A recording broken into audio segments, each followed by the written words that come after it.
JT Top News supported by Jewel Park and logistic partner BVC Logistics. GT top news के इस bulletin में आज देखिए antique jewellery, Kundan, polki और टेम्पल ज्वेलरी की हॉलमार्किंग को लेकर झवेरी बाजार में कंफ्यूजन। हॉलमार्किंग कमेटी के सदस्य आशीष पेठे ने सारी चीजें स्पष्ट की। कल्याण ज्वेलर अपने शोरूम को खोलने की कर रही है तैयारियां, लगेगा बिग डिस्काउंट मेला। मलाबार गोल्ड देगी 5,000 नौयुवकों को नौकरी, छात्रों को देगी इंटर्नशिप की सुविधा। सोने और चांदी में बढ़त बरकरार, किया 48,000 का आंकड़ा पार। और शेयर बाजार ने रचा इतिहास, सेंसेक्स 53,000 के ऊपर। केंद्र सरकार ने देश में गत 15 जून 2021 से हॉलमार्किंग को अनिवार्य तो कर दिया है, लेकिन अभी भी ज्वेलरों के बीच हॉलमार्किंग को लेकर काफी कंफ्यूजन की स्थिति है। ज्वेलरी इंडस्ट्री अभी संकट की घड़ी से उठ ही रही थी कि सरकार ने अनिवार्य हॉलमार्किंग लगाकर ज्वेलरों की परेशानी को और बढ़ा दिया है। मुंबई के झवेरी बाजार के ज्यादातर jeweller antique jewellery, Kundan, polki और टेम्पल ज्वेलरी को लेकर काफी परेशान हैं। हालांकि BIS ने ज्वेलरों द्वारा गठित कमेटी के सामने सारी चीजें लिखित तौर पर स्पष्ट कर दी हैं। ज्वेलरी इंडस्ट्री में फिलहाल बहुत कंफ्यूजन है कि एंटीक ज्वेलरी को एग्जेम्प्ट हॉलमार्किंग से किया है कि नहीं किया है। तो जो ऑर्डर आया था 23 जून को, उसमें ये क्लियरली लिखा हुआ है कि स्पेशल कैटेगरीज ऑफ ज्वेलरी नेमली कुंदन, पोल्की और जड़ाऊ, ये तीनों कैटेगरी की ज्वेलरी को मैंडेटरी हॉलमार्किंग से एग्जेम्प्ट किया गया है।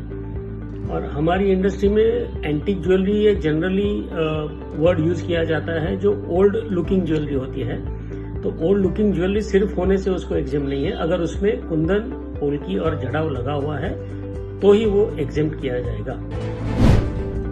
कल्याण ज्वेलर्स अब देश भर में अपने शोरूम को चरणबद्ध तरीके से खोलने की तैयारी करनी शुरू कर दी है।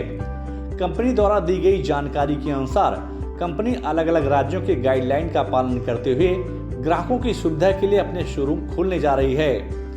कल्याण ज्वेलर्स अपने ग्राहकों का ध्यान आकर्षित करने के लिए एक बिग डिस्काउंट मेला के साथ ही ज्वेलरी की खरीदारी पर कई तरह के ऑफर पेश करेगी। इस ऑफर के तहत कल्याण ज्वेलर्स अपने ग्राहकों को मेकिंग चार्ज में 25% के डिस्काउंट के साथ स्टोन ज्वेलरी पर भी 20% की छूट की पेशकश करेगी। पिछले एक साल से त्रासदी झेल रही विश्व की ज्वेलरी मार्केट अब धीरे धीरे ग्राहकों के लिए खुलने लगी है। जोहारा ज्वेलरी ने घोषणा की है कि वह UAE में अपनी जड़ों को मजबूत कर रही है। कंपनी द्वारा जारी एक रिपोर्ट के अनुसार कंपनी अमीरात के भीतर 5 नए शोरूम खोलने की योजना बनाई है। जोहारा ज्वेलरी के CEO तमजीद अब्दुल्ला ने अपेक्षा व्यक्त करते हुए कहा है कि हमें उम्मीद है कि हमारे ग्राहक दोबारा हमारे ऊपर पहले जैसा भरोसा करेंगे। देश में छाए संकट के चलते पिछले कुछ महीनों से काफी लोगों को अपनी नौकरी से हाथ धोना पड़ा है, जिसके चलते देश में बेरोजगारी की संख्या में तेजी से इजाफा देखा गया है। देश में जैसे जैसे संकट के बादल छट रहे हैं, वैसे वैसे कंपनियां अब बेरोजगार लोगों को हायर करने लगी हैं। मलाबार गोल्ड एंड डायमंड ने घोषणा की है कि वह जल्द ही करीब 5,000 लोगों को हायर करने की योजना बनाई है। इसके साथ ही मलाबार गोल्ड ने हायर एजुकेशन कर रहे छात्रों के लिए इंटर्नशिप ऑफर की घोषणा की है। मुंबई, दिल्ली, कोलकाता और चेन्नई के सराफा बाजार में इन दिनों सोने और चांदी की मांग में भारी बढ़त देखी जा रही है।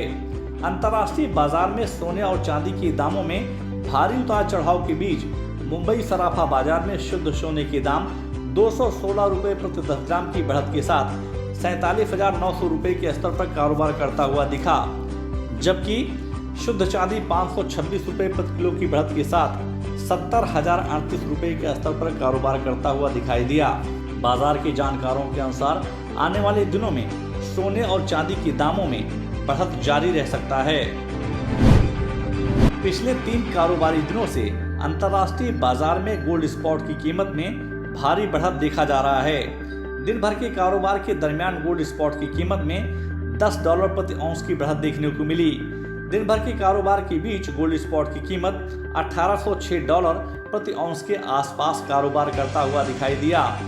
बाजार विशेषज्ञों के अनुसार आने वाले दिनों में सोने के दाम में बढ़त कायम रह सकता है।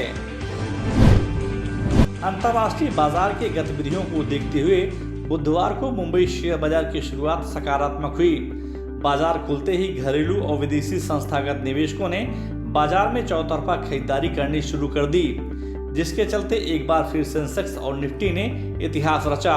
दिन भर के तेजी के बीच दोपहर के बाद निवेशकों ने बाजार में ऑयल, बैंकिंग, स्टील, ऑटो और मेटल के शेयरों में जमकर खरीदारी करनी शुरू कर दी, जिसके चलते मुंबई शेयर बाजार 193 अंकों की बढ़त के साथ 53,054 अंकों पर बंद हुआ। वहीं निफ्टी दिन भर के कारोबार के बीच 61 अंकों की बढ़त के साथ 15,879 अंकों पर बंद हुआ। बाजार के जानकारों के अनुसार इस सप्ताह मुंबई शेयर बाजार में बिकवाली का दबाव देखा जा सकता है। जेटी टॉप न्यूज के इस एपिसोड में बस इतना ही। आपको यह न्यूज कैसी लगी और आपके क्या सुझाव हैं, हमें कमेंट बॉक्स में जाकर शेयर जरूर करें। और अगर अभी तक आपने जेटी टॉप न्यूज को सब्सक्राइब नहीं किया तो आप तुरंत सब्सक्राइब, लाइक और शेयर जरूर करें, जिससे आप तक ज्वेलरी इंडस्ट्री की अपडेट खबरें पहुंचती रहें। JT Top News supported by Jewel Park and logistic partner BVC Logistics.